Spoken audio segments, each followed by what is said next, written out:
relaxes you. You know, in the Caribbean, in the last century, marijuana was used by the people working in the sugarcane fields to make them work longer, because that's what they thought it would do. They thought it would make them, and it does do that, because it's what you think it will do. And there was a very, very famous West Indian cricketer. Cricket is that funny English game, a bit like baseball, but much more civilized. And there's a very famous cricketer called Viv Richards who used to smoke marijuana before he went into for his inning, because he thought it would make him. So, alcohol is a very interesting drug. Alcohol, if you're feeling low and you take alcohol, boy, you will feel lower.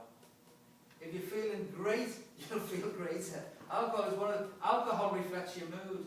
You're out drinking, you feel, oh. If you feel miserable, you will feel even worse. You know.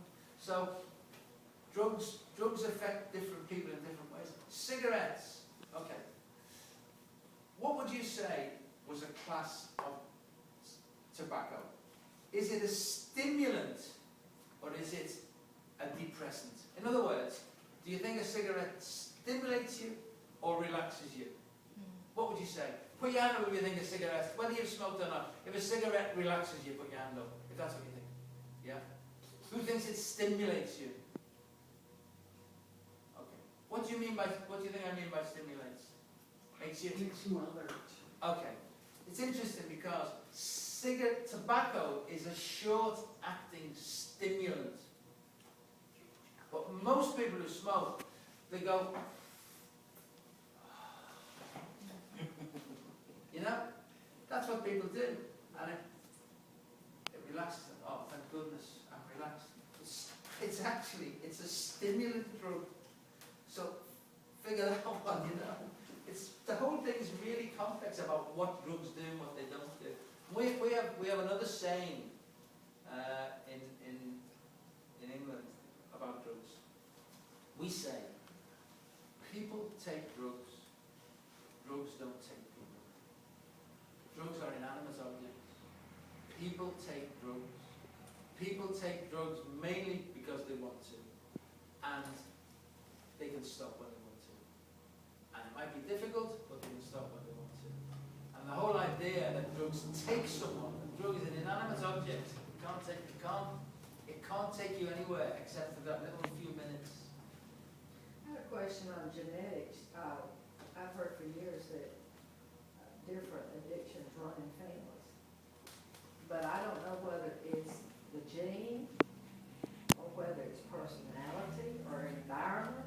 Maybe a combination of both. That's a very interesting question. I was with a guy called Thomas McClellan a few months ago, who was the deputy drug czar appointed by Obama when Obama first came in. And he quit, actually. And he is firmly of the belief that you can predict who is going to use and who's not going to use. And that 10% of the population will use drugs. Now, I disagree with that. I don't think you can predict. And I don't think that it's a predisposition that is to use. What I think it could be is basically that some people take risks. Some people want to take risks.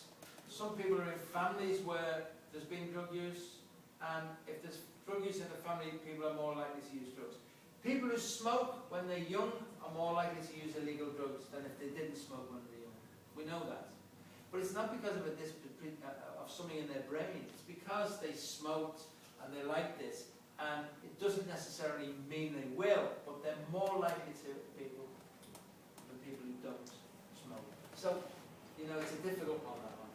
Yeah, I wonder if some of that's linked to personalities, and I only go by some folks that I've talked to, me and myself.